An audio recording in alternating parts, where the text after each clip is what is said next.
discussion? Hearing none, all those in favor say aye. Aye. Aye. Opposed, same sign. Passed unanimously. Congratulations on to.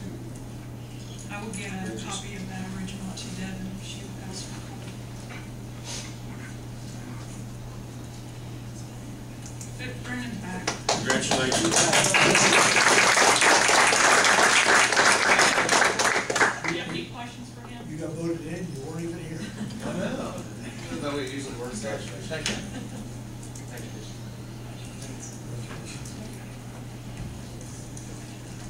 Do you have any questions for Brendan?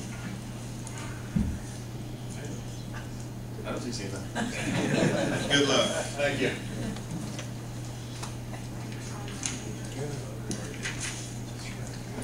I don't know why that BMW now.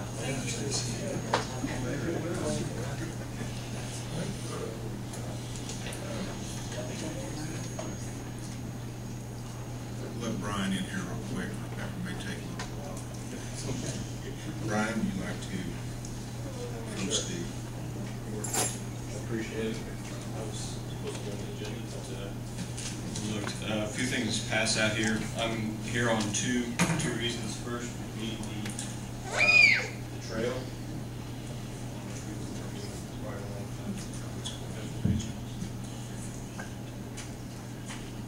We are requesting perpetual easement from the city for trail use. I forward these on to Chris to take a look at them, trail routing and so forth. If you recall, the county got an NDOT transportation enhancement grant to put in a 12.5 foot wide multi-use path connecting the public library all the way out to essentially Freeland Road.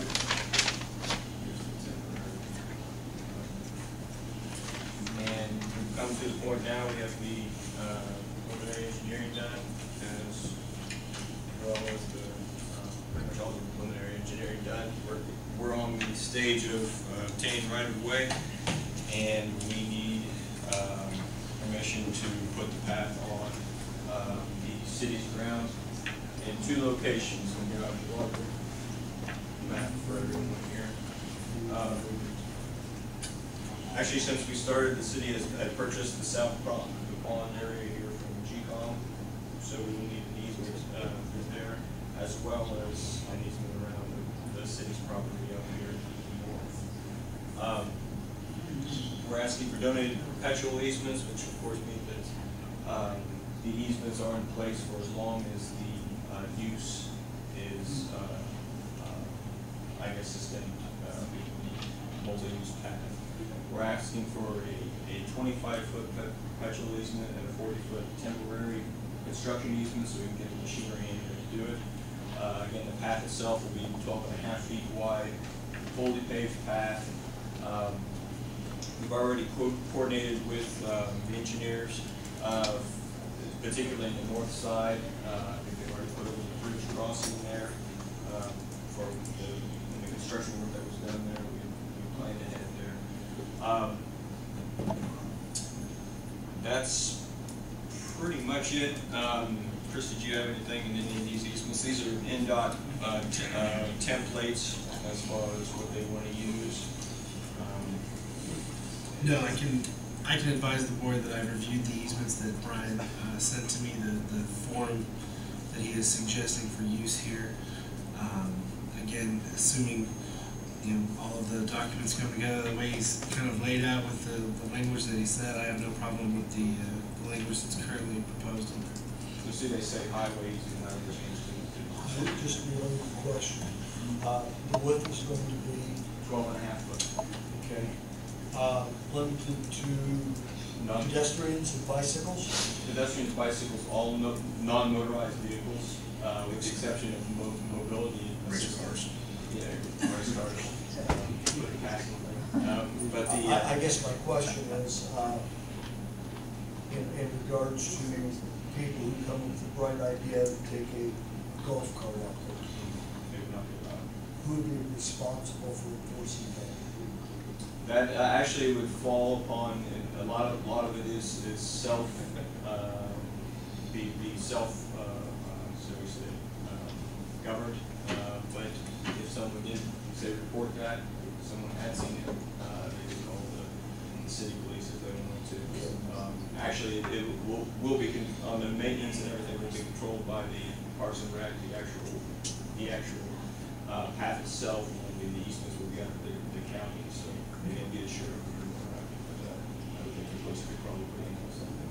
But it is, at both trailheads, the south of the trailhead, which again is the library, and the north trailhead, which will butt into the Decatur County Community Building, was the AZ. The rules will be specified there, will be open from dusk to dawn. We have no plans at this time to put in lighting, but that's not to say down the line that we might be able to do that. We really don't want too many people there on this trail after dark. The entire thing is about it's about 1.9, almost 2 miles total. And we're going to start the central trailhead going through. We went through the Oddfellows Rebecca Park there, through the high school, past the carousel on the west side of GCOM, west side of Tachi Powdered Metals. And actually we had to make a little change here, keeping in the Steel Technologies and Tachi property. But,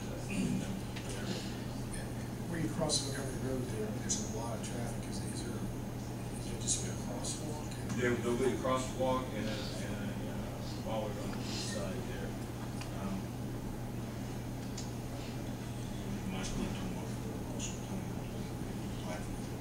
Yes, actually, the cities are planning. I can't quite show it here, but the cities are planning for a grant to DNR.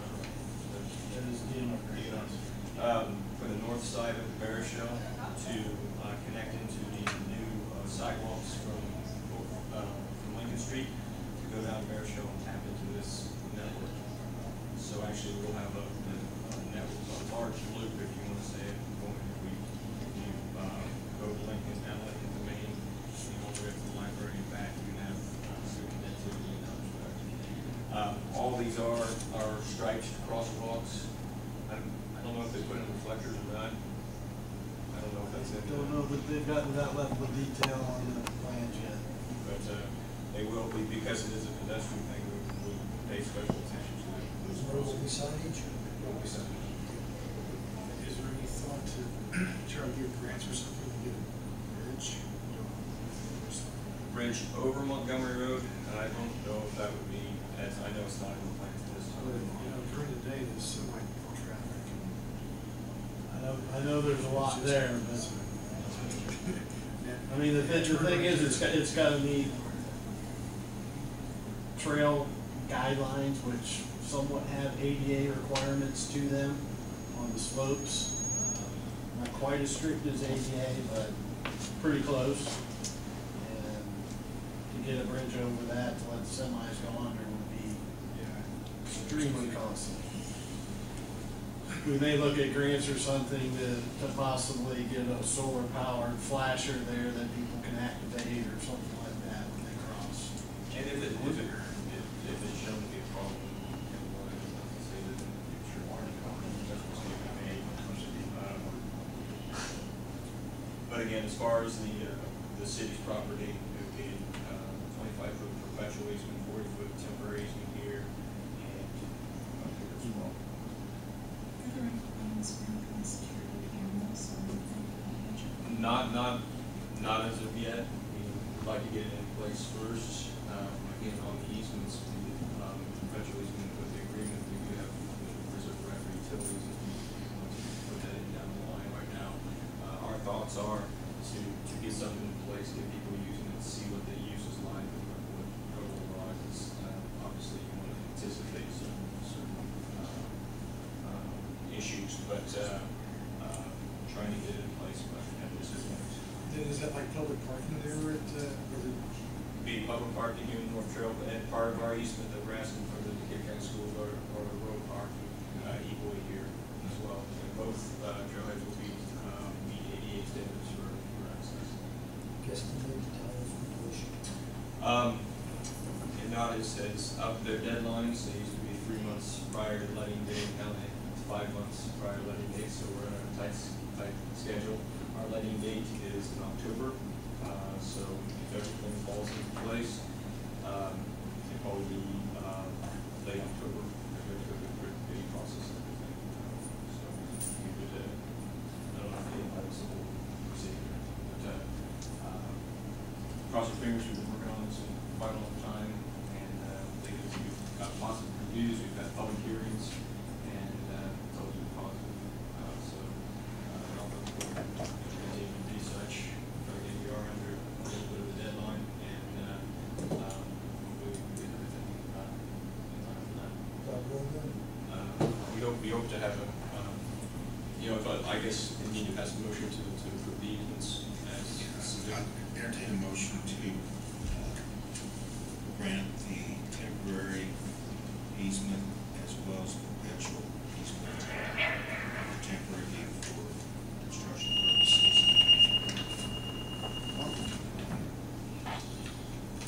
perpetual for the long bike path itself. If I could, I would ask the board to at least consider amending that motion to contingent upon me seeing the final version of all of these, which I'm sure Brian has no That's problem just fine. with those. Just because what I've seen is a template thus far. You may want to do that for more compensation. Well, sure. We can work that out later. No, I mean, the city getting compensation for the granting of the easements, Yes, yeah. not you folks. I was gonna say, I'm not. Yes, I agree that the city should not be compensated. Because that's on the form that. Yeah, There will be Brian, what Brian zero said point. shows an amount A of money. donation. Yeah, it's not gonna happen, but I presume that will all get washed out in the final format. Yes. But I'd like to see. This is pending everybody else joins in, right? Yes, and so far we've had excellent. Okay, so it has been amended per what our council here is suggested. Thank God we do have money to go back to. Entertain a motion. Second. Any further discussion?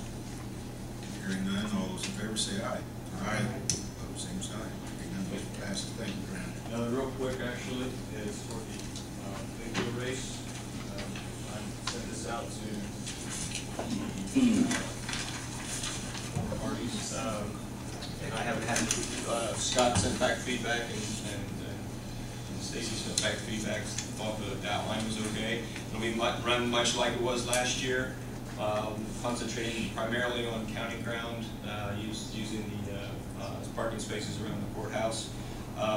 We will have closed traffic points or barricades, shall I say, at 4 corners, with only Washington Street being completely blocked during the times of the race, being we'll probably block around 1 o'clock, and we'll reopen back around 4 o'clock. This was discussed this morning's staff meeting. Scott, everyone was on. Yeah, everybody was on board, and actually, last year I believe Washington Street was actually remained open, Yeah. and it was. I was concerned with it, so I think closing it totally down is a great idea. As the people were cheering and so on, they weren't really paying attention to what the cars were doing, and then the cars are driving down the road and they're trying to see what the big wheels are doing, and that's just a recipe for disaster. So. I think we totally agree with this. Now, the only question we had, Brian, was, have you talked to the vendor or the stores on the north side? And that I will. Some of them that were would be, participating, so. Yeah, that would be our only concern on that. We'll let them know, and I'll put out flyers as I usually do as far as any parked cars. What's the date on this? 25th. I'm sorry, May 25th. Yeah, it's a Saturday. Did anybody see it last year? Actually, It was a good deal. it's a good deal. Yeah, it was fun. It was through the Go. We started through the Go Greensburg project, and was something that we continuously heard positive things about, so we wanted to. The wheels and axles have been redesigned and improved, so Actually, there'll I be just got most wheels this year, right? I got a text that Acro Engineering has accomplished that. So, but I still, with racing, think we're pretty happy about it. But we appreciate the support, and we look forward to another great event. The Historical Society is having an ice cream social during that time as well, so we invite all families and everybody to come out and see. Yeah, I entertain a motion to close the streets as been proposed by Brian and for the time that you have. Second. Any further discussion? Hearing none. All those in favor say aye. Aye. Opposed, same sign. Hearing none, motion passed. Thank you Thank you very very much. much. Now, Herbert Cooper, healthcare reform discussion, right?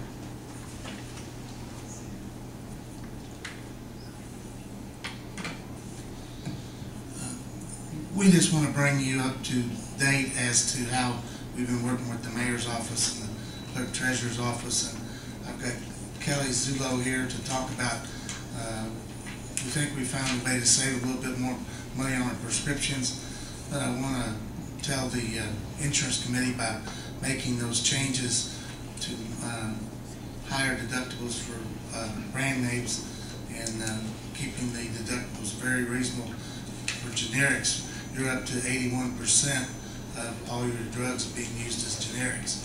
And what Kelly's going to talk about is a way that we can get those brand name drugs down by getting bigger discounts. So I'm going to hand that out and then turn it over to Kelly, and then Marcia's telling you that we're on top of healthcare reform, and we're going to do a little updating to the Board of Public Works, but we're not here to get any decision on anything tonight. It's more information. Okay. Did you hear the news this morning that was South Carolina, the legislative body voted that it would be a criminal act built on the healthcare plan? It would be. Well, one thing the state has done is, with regard to that alternate getting your health care somewhere else, they've decided not to do anything and let the federal government do it, and then if it's mandated by them.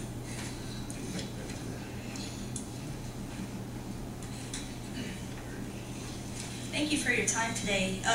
Just briefly, what we wanted to do, like Pepper said, was a little information about a way to get the cost down on that 19% brand name usage that you guys are, that Pepper was just talking about. On brand name drugs, as you know, they are protected by typically a patent that allows them to come from a single source, and thus the costs are very high, especially in the United States. But in Canada, for instance, they have a national healthcare program, so they have nationally negotiated rates for their drugs. They negotiate it once a year, and the costs are considerably lower than what we pay in the United States. So there is a program that's zero cost to the plan, and no copay for your plan members, and also 100% voluntary, that would allow people who are on, that require brand name drugs on a maintenance basis. And when we say maintenance, that would mean that they would have some chronic condition like diabetes, for instance, or something else that would require them to have ongoing medication for their health, something that would require them to have 90 days worth of prescriptions or more, so ongoing treatment. And if someone requires a brand name drug for that length of time, then there's a possibility, if they elected, to get those prescriptions through a program that would take advantage of the pricing that's afforded by the Canadian government.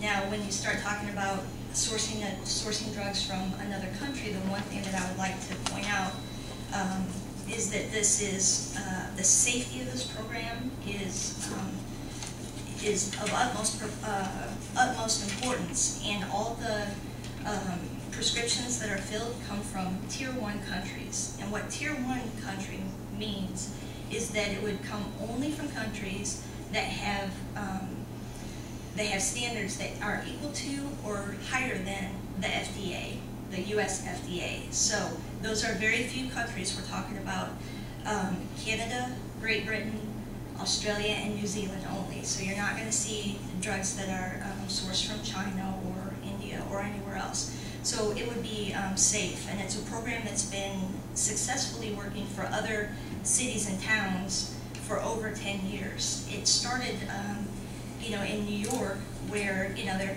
proximity to Canada is very close. The brochure I showed you shows some sample cities and towns that are already using it, some sample pricing, and the kind of discounts we're talking about are between 30 to 60% savings off of the prices that you would be able to get through US-based pharmacies. And so just very briefly, the way it works would be that that the your plan member, your employee or their family that's on the plan would go to their regular doctor just as normal, get the prescription that they need as normal, and if it turned out to be a brand name drug that they have to be on for a maintenance, a chronic condition, then they would have the option. Again, 100% voluntary. They could still choose to do it the regular way, but if they wanted, this would be a mail order program that they could elect that then would cost no copay for them, and it would save the plan about 30 to 60% depending on the brand name drug.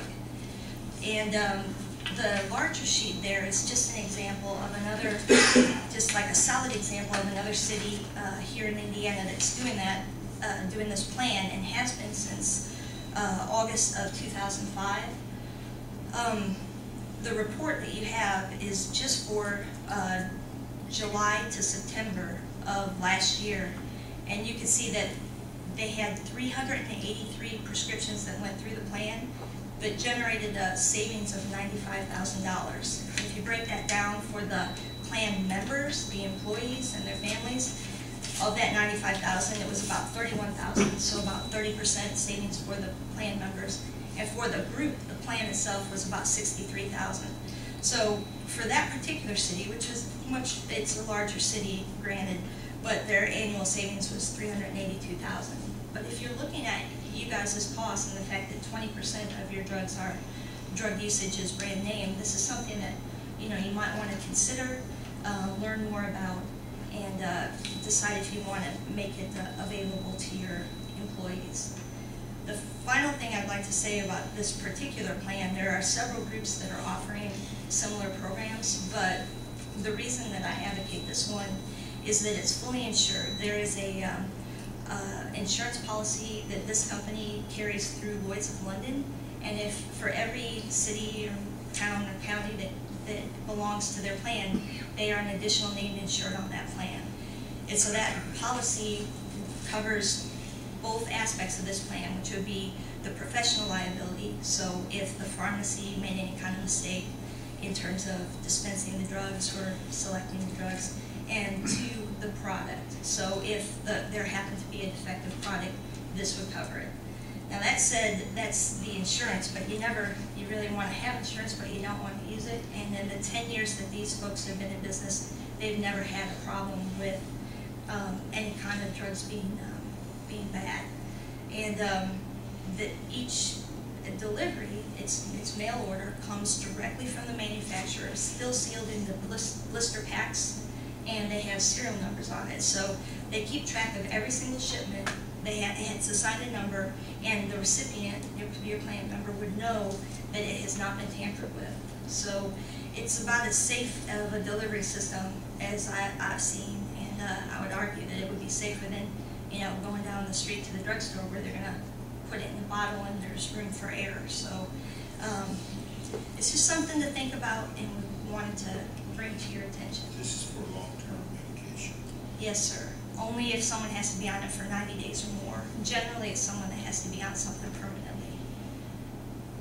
Does anyone have any questions that I might answer? What cost is there to prolong this? None. That's the beautiful thing, yep. And if you wonder, like, well, how can this company do it? There's no cost to you guys. And what they know is that they know the price that Canada can get the drug for. So they take that price that they purchase it for, they add on shipping and their handling, the copay that they'd be reimbursing your plan member for, and then the rest of the savings is passed on to the city. So it's very transparent. Are there any other area municipalities that are using this particular company? Yeah, there are several, and I can get a list of all of them in Indiana and this area. Would you do that, please? Certainly. Thank you. Currently, we have, the town of Clarksville just implemented this May 1st, and the city of Crown Point is one of our clients. They also implemented it this year. And then Muncie has been on it Since 2005. Can you also check and see if there's any other municipalities that might use it that are not clients of yours? Certainly, Yeah. we can definitely get it, and there are plenty of those as well. Do you have to, can you just start buying from this group? Yeah, I mean, that's- I mean, when you say a plan, is there, you have to sign something to need a plan, or just start buying from these people? Yeah, you just, give them information. Our treasurer would give the list, an eligibility list of all of your eligible people that you have on the plan. And only those people would be eligible to purchase the drugs. The people that's on our It's currently on your plan. informations would not be eligible for any of this. Pardon me? Only those that are on your current plan right now. but it doesn't have to coincide with anything else. Like, you could start this midterm. It's not like you have to wait for your normal insurance renewal or anything. It's not an insurance type. This is something you could utilize, Steve, in your own business.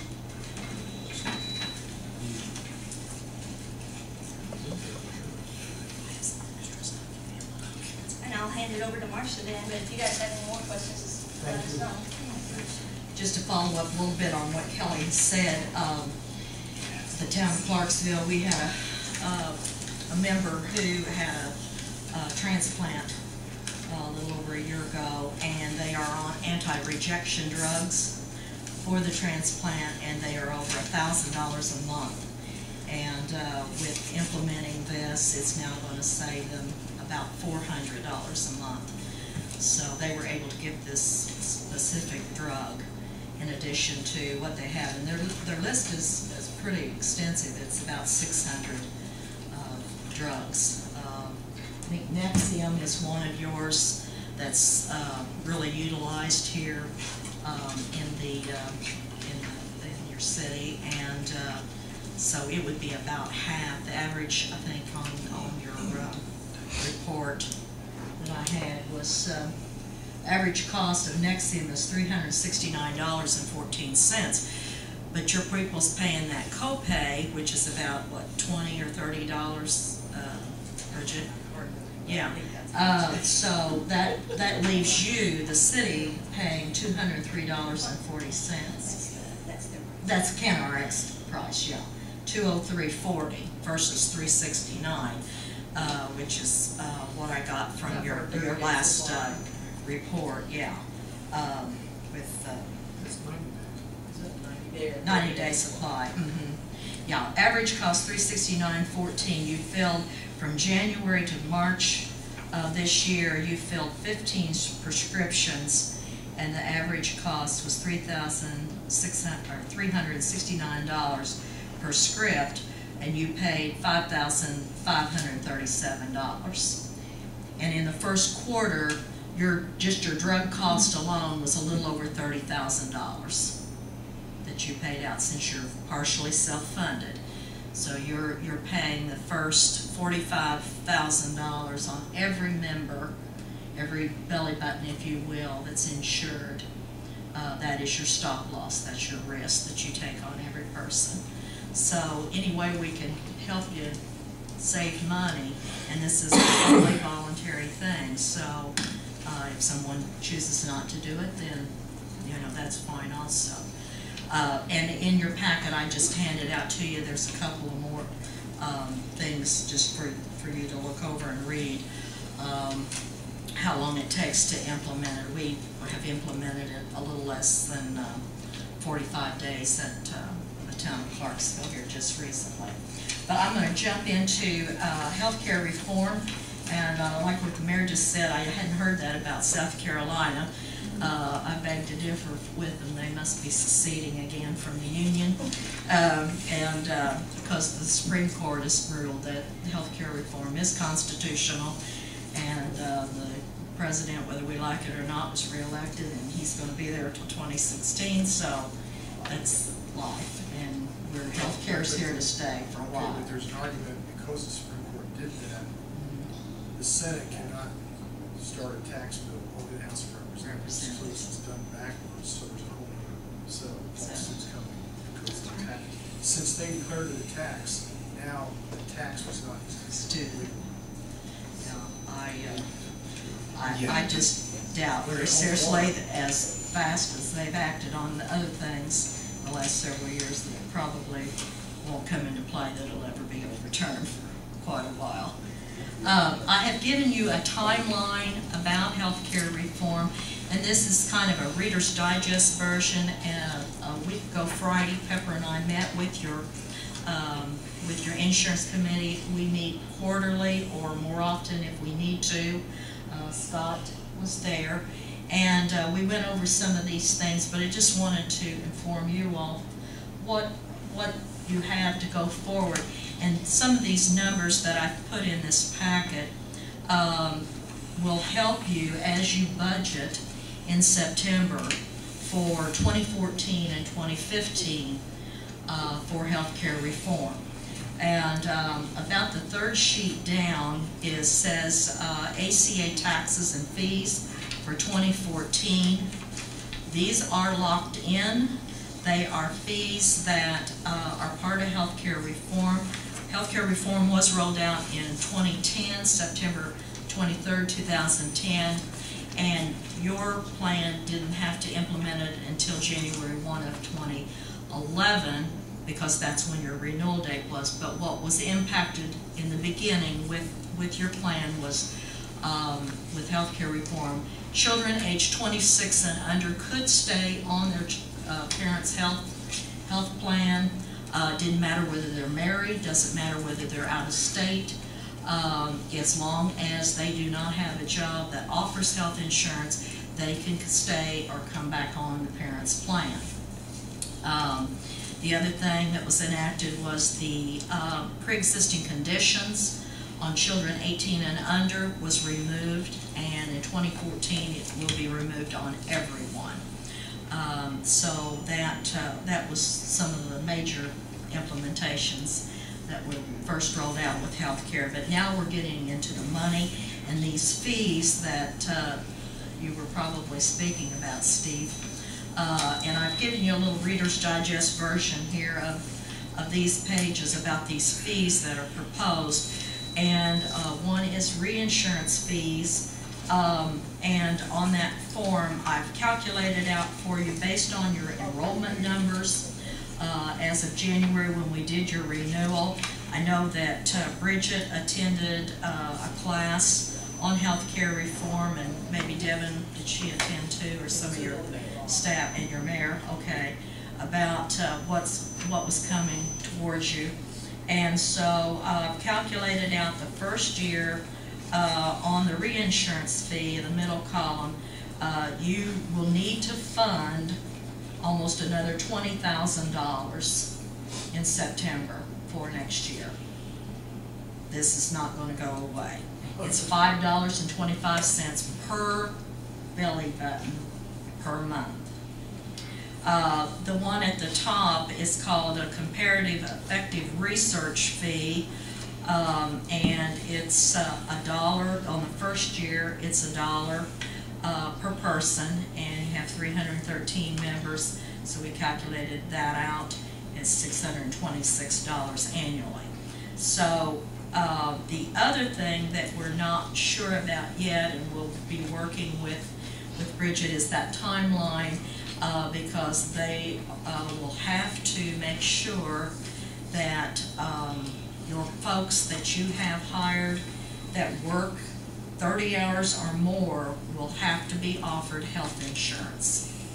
So if you've got people that, and you might want to talk to your department heads, that if you've got folks that are pretty close to that border, you may want to cut them back to, 28 hours so that you will not have to provide them with health I insurance. think we're all at the point that we'll just hire, we'll have to hire part-time people now and pay them health care insurance. Exactly. And the benefits of health care.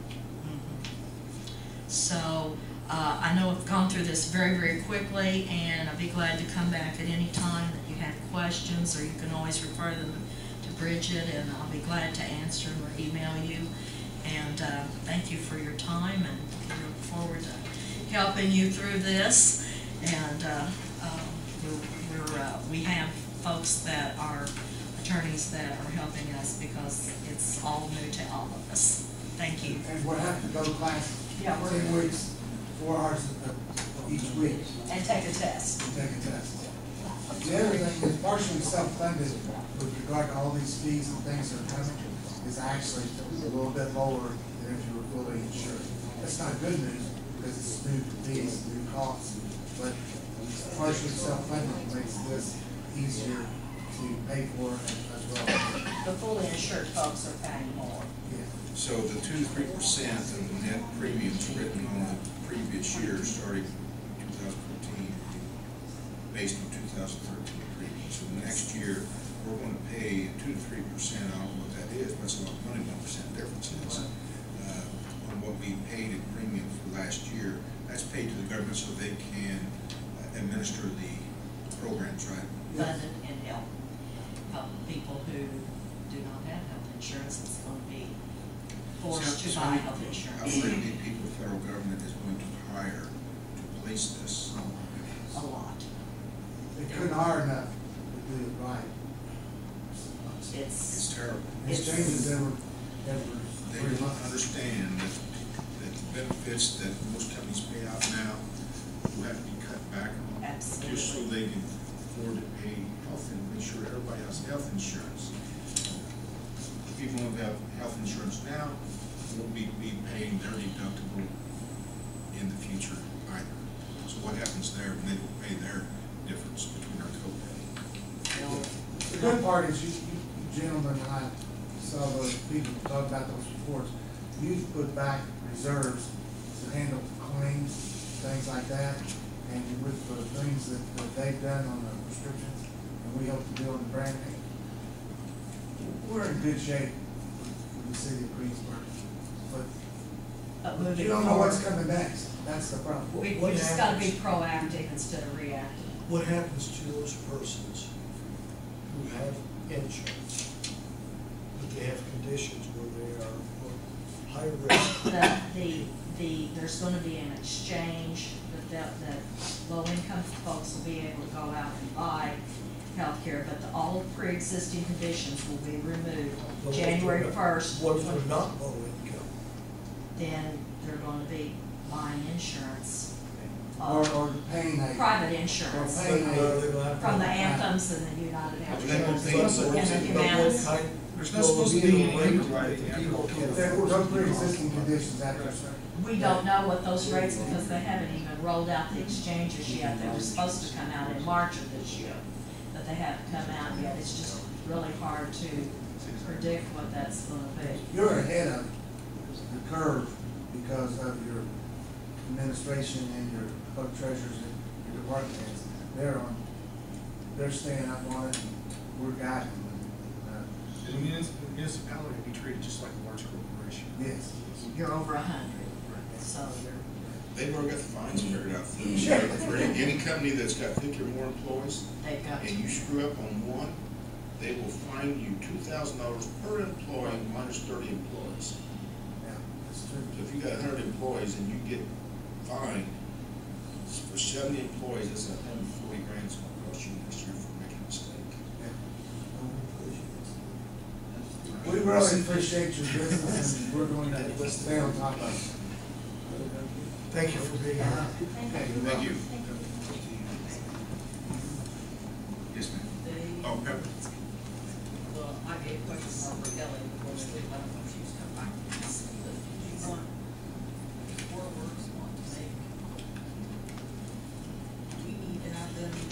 if you want me to come back and meet with all of your, Well, Board of Works would make an Insurance. insurance decision anyway, if they wanted to sign if they wanted to sign some type of, commitment to use Canna RX, I didn't know if they wanted Yeah, to you do could, that. I mean, there's no cost to it, and there's a lot of value, about 48% discounts on those brand name drugs.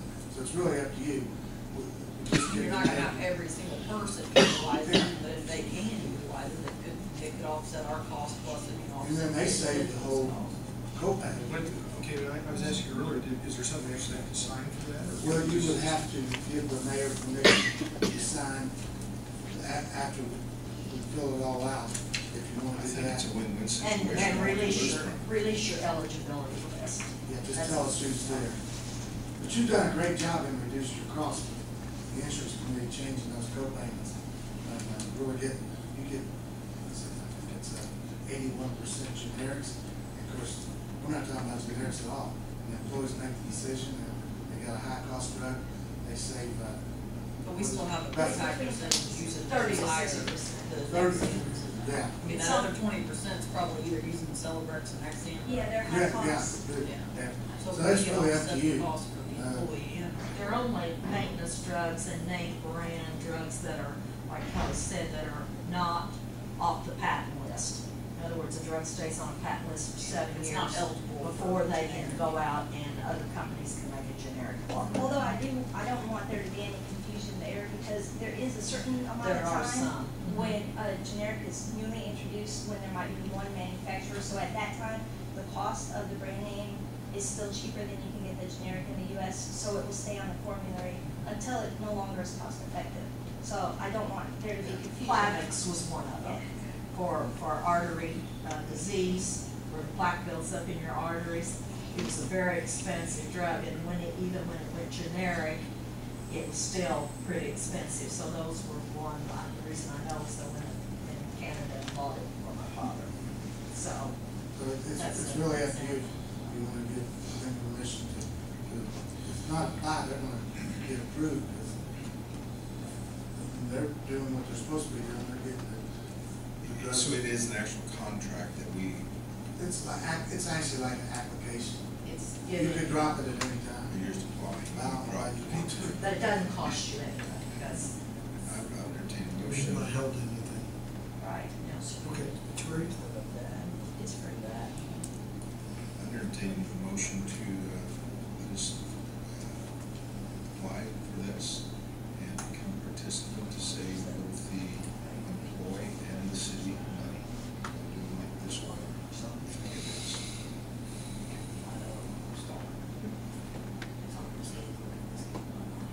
It's fairly voluntary. So will I.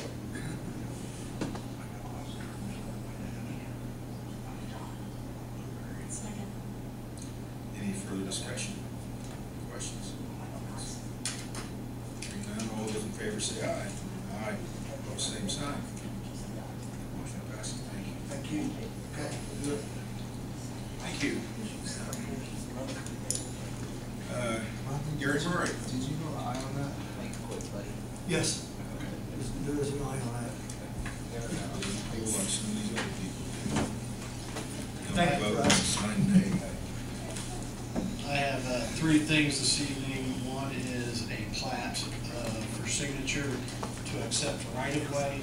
Dr. Welage came before the council a couple months ago and rezoned property at the southwest corner of First and Lincoln to put an optometrist business there.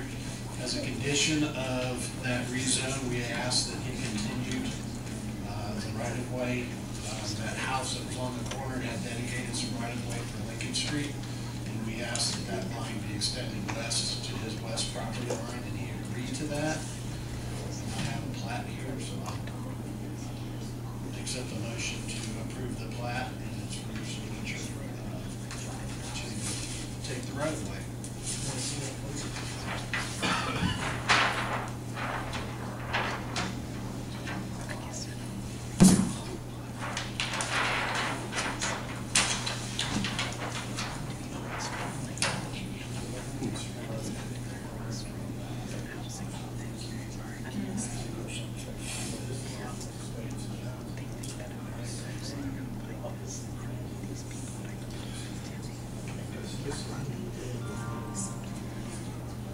Was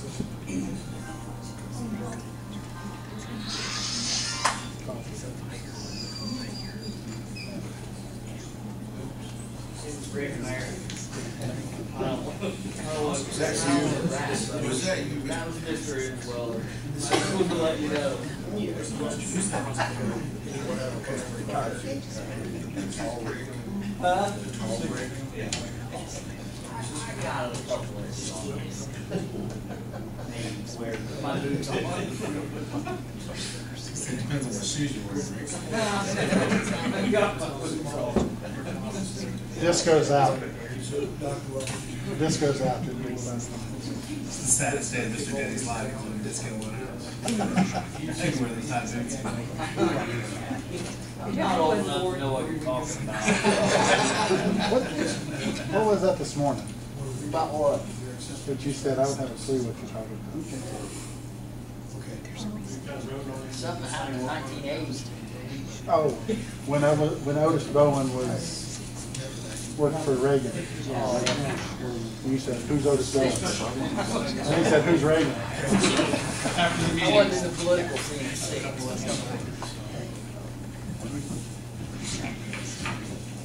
Make a motion to approve. Dr. Welage, plat. Any further discussion? All those in favor say aye. Aye. Those same sign, motion passes. Dr. Welage's plat.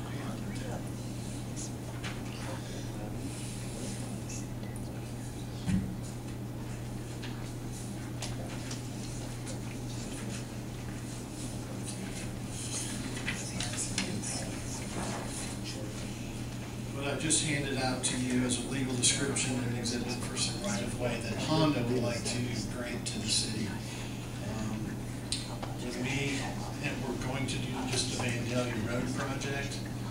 We do not need right-of-way west of what the mayor refers to as the Peanut Hill Bridge.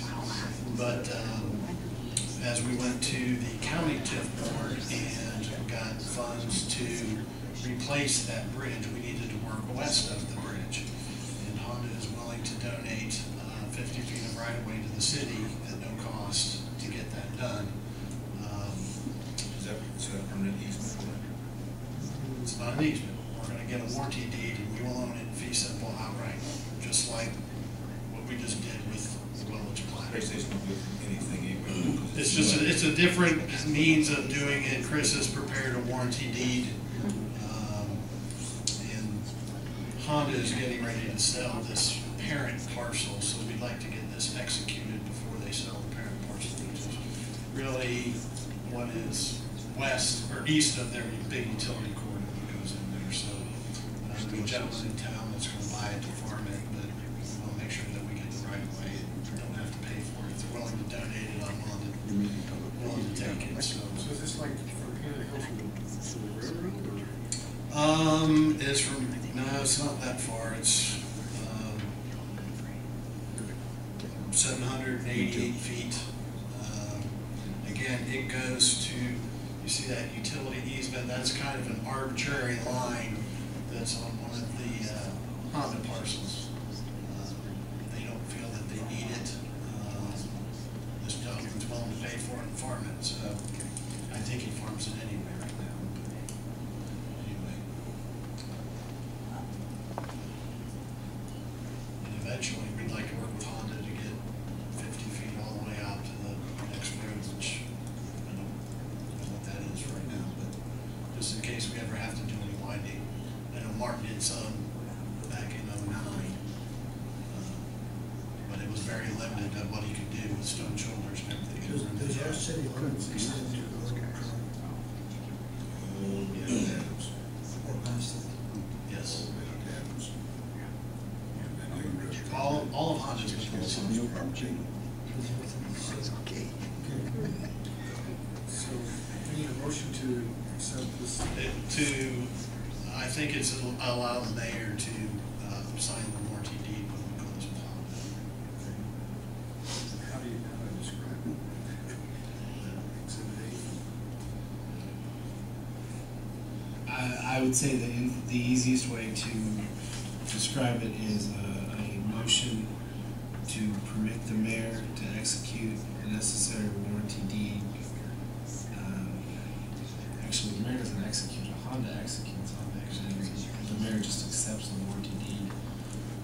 So the motion would need to be a motion to permit the mayor to accept the warranty deed from Honda and take all necessary steps to record and secure the property.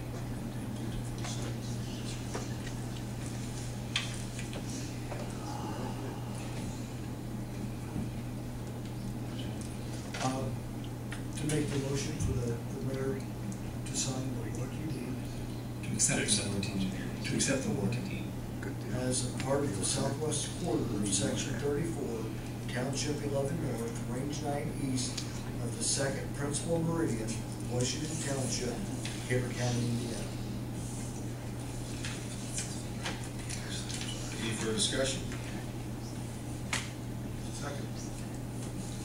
Those in favor say aye. Opposed, same sign. Motion passes.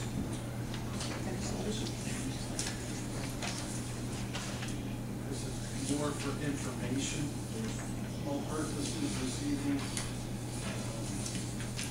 We need to finalize 2 numbers. Bring this back next month. I just wanted to make you aware of what we're doing.